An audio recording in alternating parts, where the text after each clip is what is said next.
बलविंदर की पहली बीवी को बच्चा ना होने के कारण वो दूसरी शादी करता है।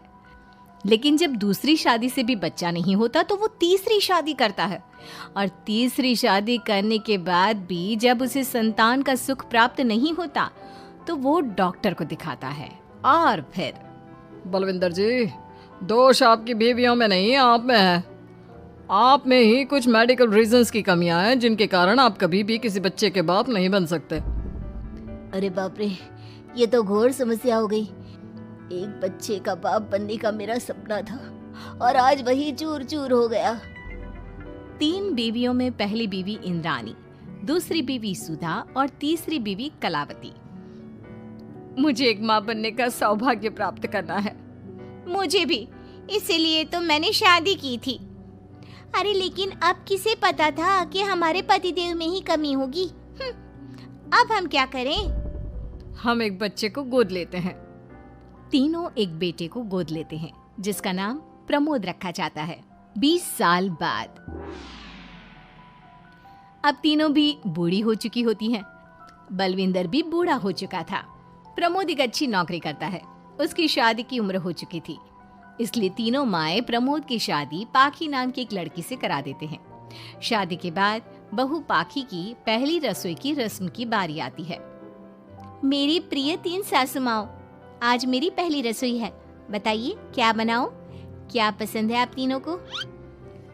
बहू तू ना कढ़ाई पनीर, सूजी का हलवा और पुदीने की चटनी बना दे। अरे नहीं नहीं, ये क्या पसंद है।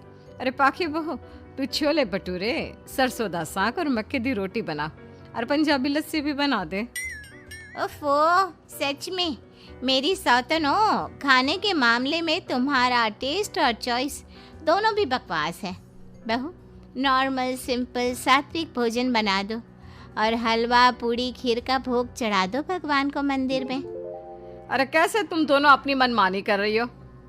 मैं तुम दोनों से पहले आई थी बलविंदर जी के जीवन में और तुम दोनों से उम्र में भी मैं बड़ी हूँ। इसका मतलब मैं पाखी बहू की बड़ी सास हुई? नहीं, उम्र बस एक अंक होती है। मैंने सबसे ज्यादा देखभाल की है प्रमोद की, इसलिए मैं एक सास होने का ज्यादा हक रखती हूँ। पाखी बहू, तुझे मेरी बात माननी होगी। नहीं, तू मेरी बात मानेगी। जो मैंने कहा है वही तू करेगी। नहीं, मेरी बात मानेगी वो।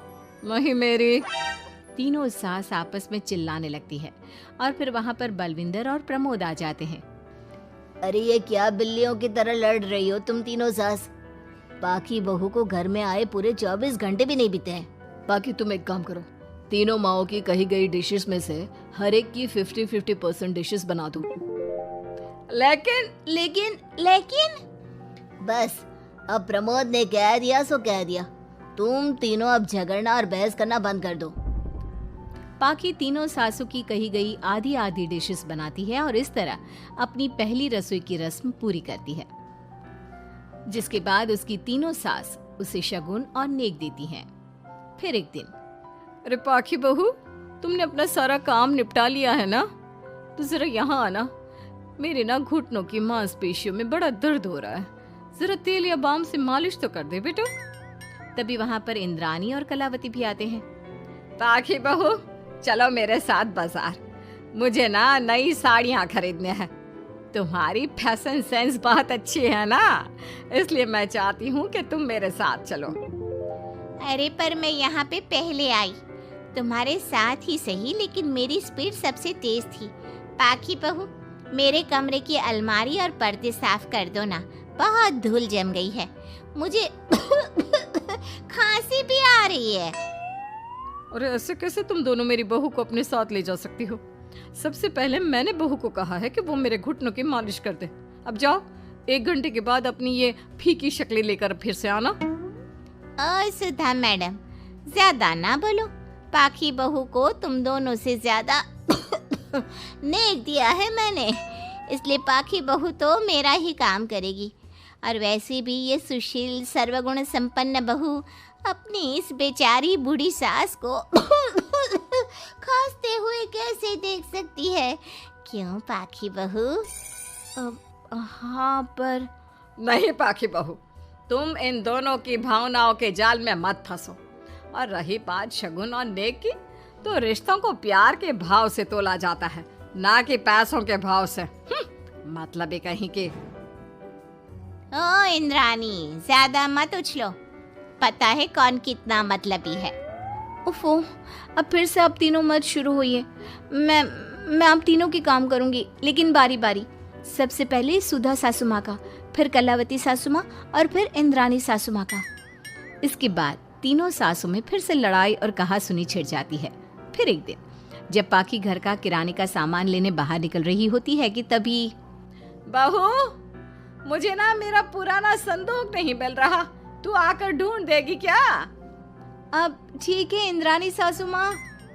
पाखी इंद्रानी के कमरे में जा ही रही होती है कि तभी उसे सुधा रोक लेती है, हाथ में खूबसूरत साड़ी लिए। पाखी बहू, ये मेरे ना साड़ी पर पिछली बार अचार गिर गया था, इसे प्लीज अच्छे से धो देना। वो कल शाम को विमला जी के बेटे की शादी में जाना है ना, एक ही बार पहनी है ये साड़ी मैंने। अभी धो देगी तो कल तक अच्छे से सूख जाएगी और कड़क इस्त्री करके मैं तेरा परफ्यूम मार कर शादी में जाऊंगी। हाँ, लेकिन सुधा सासू माँ, उतने में कलावती भी वहाँ पर एक कढ़ाई लेकर आ जाती है। पाखी बहू, ये मैंने कल रात को मेहंदी भिगोई थी लोहे की कढ़ाई में, मेरे बालों में लगा देना बिटिया, तू तो मेरी प्यारी बहू है ना? इंद्रानी वहाँ आ जाती है और तीनों सास फिर से एक दूसरे को गुस्सेल आंखों से देखती है और फिर से आपस में लड़ना शुरू कर देती है। तुम अपने आप को समझती क्या हो? खरीद लिया है क्या मेरी बहू को? ये मेरी बहू है।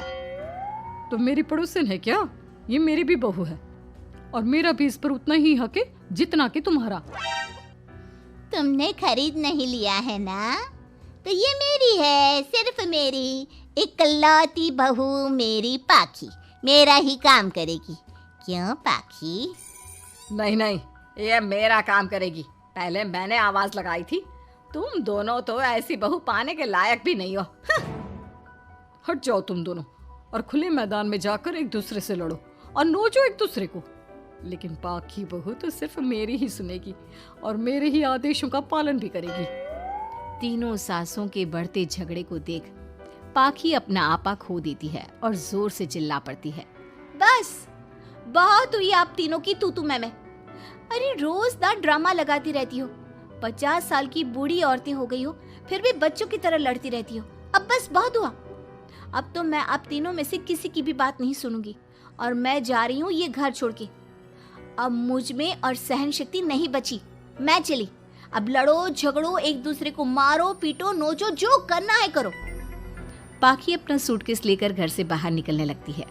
तभी तीनों सास बेहद घबरा जाती हैं और भावुक होकर पाखी से विनती करने लगती है, पाखी बहू, बहू हमें छोड़कर मत जाओ ऐसे। अरे हम तुम्हारे बिना मर जाएंगे। इतने कम समय में ही तुम हम सबकी जीने की वजह बन चुकी हो। माफ कर दो हमें बेटा। हाँ पाखी बहू, हम आइंदा से कभी नहीं लड़ेंगे और हंसी खुशी मिलकर बात करते रहेंगे, वादा करते हैं।